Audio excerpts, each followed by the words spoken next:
Terminaba la primera parte de esta presentación dedicada a Winckelmann comentando que seguramente las afirmaciones más importantes expuestas por Winckelmann en su texto titulado Reflexiones sobre la imitación del arte griego en la pintura y escultura de 1755 sean las que vienen a colación de esta obra, Laoconte, el famoso conjunto escultórico que Plinio atribuyó a tres escultores griegos de la escuela de Rodas del periodo helenístico, a Gesandro, Atenódoro y Polídoro.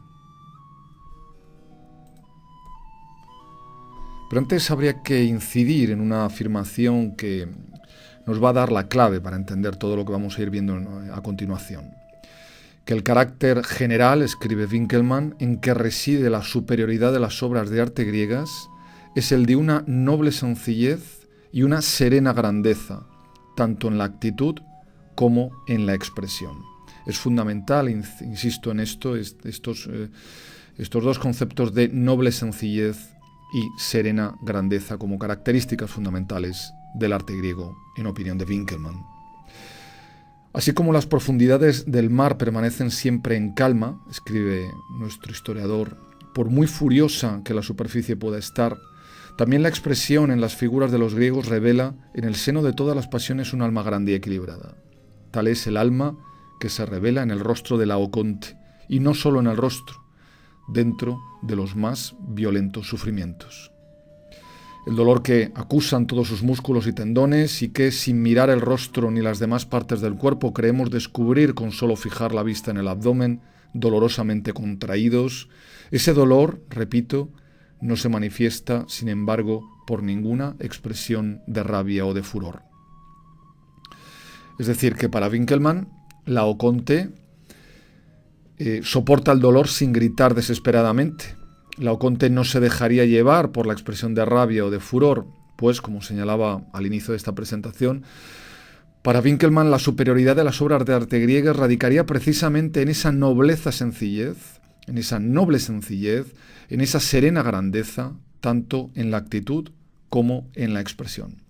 Por ello, en la teoría de Winckelmann, los autores de esta obra, los escultores, habrían hecho que la expresión de Laoconte fuese, a pesar del tormento, del terrible tormento que sufre, sin embargo, una expresión comedida, una expresión no desesperada, pues solo a través de ese control podría, en opinión de Winckelmann, hacerse visible un alma grande y equilibrada.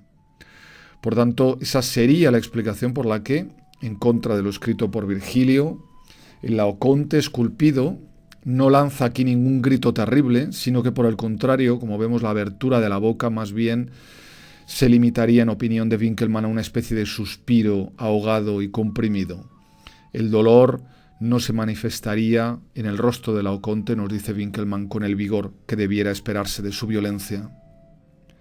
Para Winckelmann, los gritos derivados de un dolor físico, según el antiguo modo de pensar de los griegos, no podrían armonizar con un alma grande.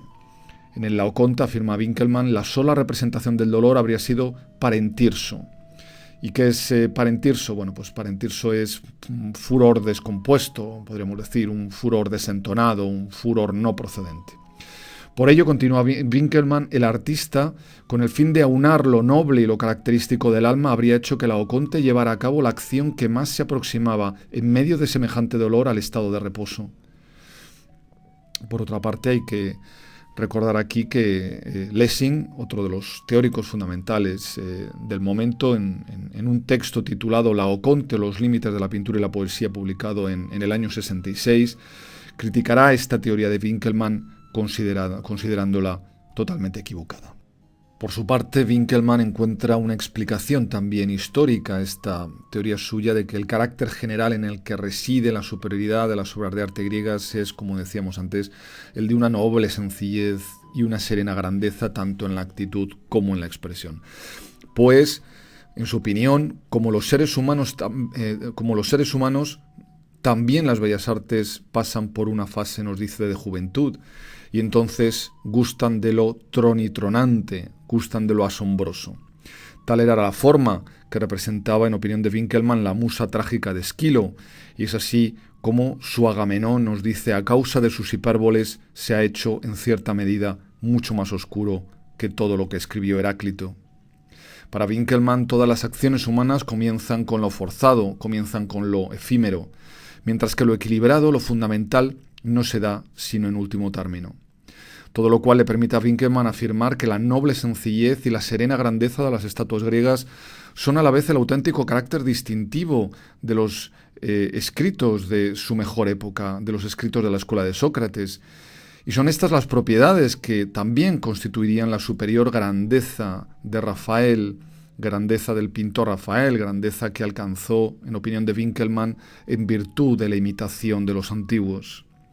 Y de hecho, y sobre Rafael, creo que deberíamos también aquí recordar una cita de otro filósofo, de otro pensador, Goethe, quien, quizá citando, me da la impresión de forma encubierta a Winkelmann, decía que Rafael jamás imita el estilo griego y, sin embargo, siente, piensa y actúa como un griego.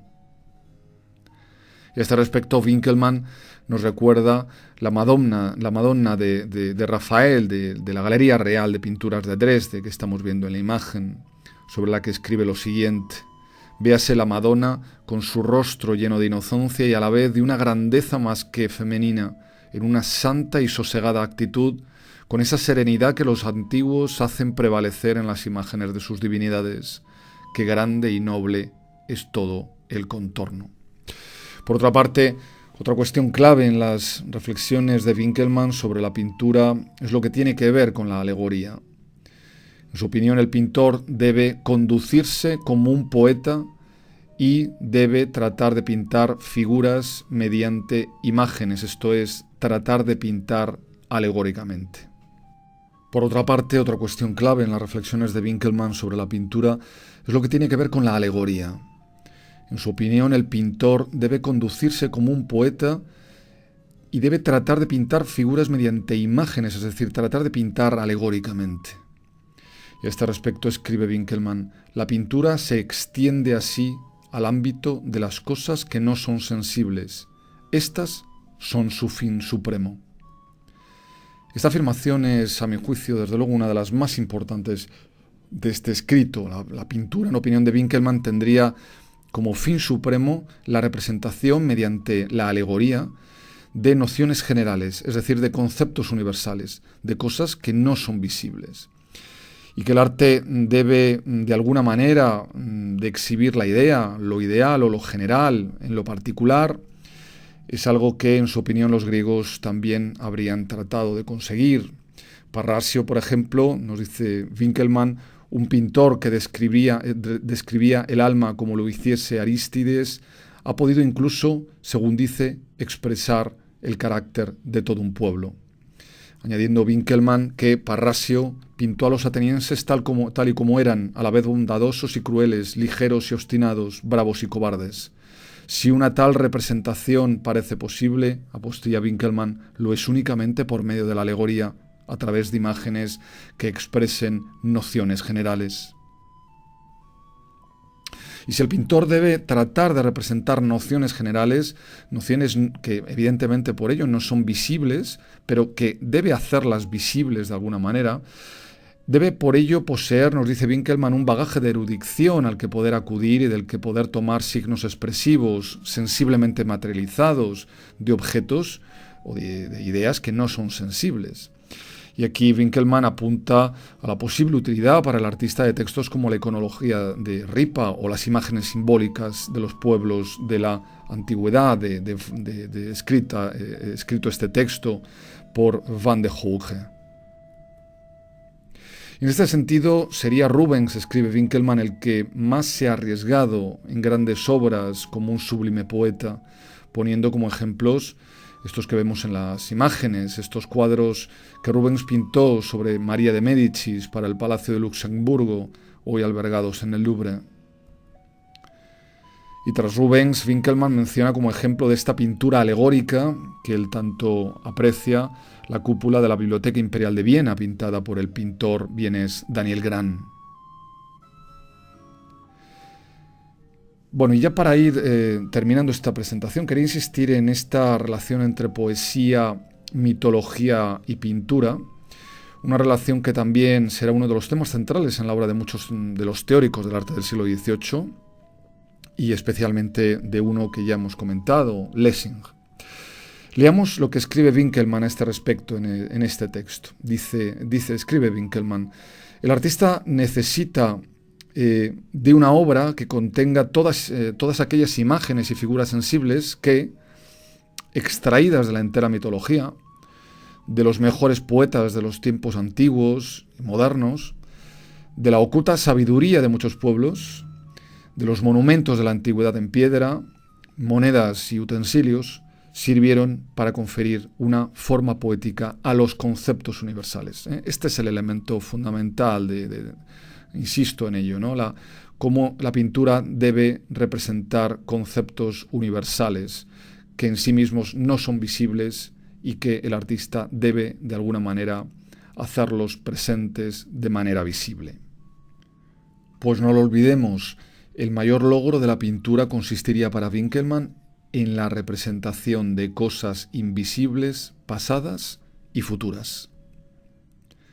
No pasando por alto que para Winckelmann todas las artes tienen una doble finalidad. Las artes, nos dice, deben agradar, pero también deben instruir. Es más, en su opinión, el artista debe dar que pensar más que lo mostrado a la vista. Y el artista alcanzará este objetivo cuando haya aprendido a no disimular sus pensamientos bajo alegorías, sino a formularlos en alegorías. Bueno, y como ya comenté, o como ya adelanté, más bien habría que decir anteriormente, la presencia del pensamiento de Winckelmann en la estética posterior será muy intensa, objeto también de polémicos debates. Friedrich Schelling, por ejemplo, en su obra Discurso de la Academia sobre la relación de las artes plásticas con la naturaleza de 1807, dedicará a Winckelmann algunos interesantes comentarios y, de hecho, para Schelling, Winckelmann fue el primero que tuvo la idea de considerar las obras de arte según el modo y las leyes de las eternas obras de la naturaleza. Sin embargo, y si bien reconoce Schelling que Winckelmann supo reconocer la suprema belleza, el problema es que la habría presentado separada, nos dice Schelling, en sus distintos elementos. Por un lado, como esa belleza que está en el concepto y mana del alma, y por otro lado, como belleza de las formas. Por el contrario, para Schelling la auténtica pregunta es ¿cuál puede ser el vínculo activo que une ambos lados? El alma y el cuerpo, es decir, lo finito y lo infinito. En opinión de Schelling, Winckelmann no definió este vivo miembro de unión, como lo denomina Schelling, no nos enseñó cómo pueden generarse las formas a partir del concepto. Y por eso, afirma Schelling, el arte adoptó en aquella época ese método que llamaremos, dice él, de retroceso, porque intenta volver desde la forma a la esencia. Pero de este modo, prosigue Schelling, sería imposible alcanzar lo incondicionado, esto es, lo infinito, es decir, la idea, ¿no? Pues nunca podrá ser hallado mediante un mero aumento de lo condicionado, es decir, de la simple forma. Y de hecho aquí Schelling estaba criticando posicionamientos como los del pintor Raphael Mengs, quien desde una interpretación de las ideas de Winckelmann, en mi opinión demasiado literal, habría acabado asentando en Alemania el mismo principio, dice Schelling, de imitación de los clásicos que se iniciara en la pintura en los tiempos ya de los Carracci.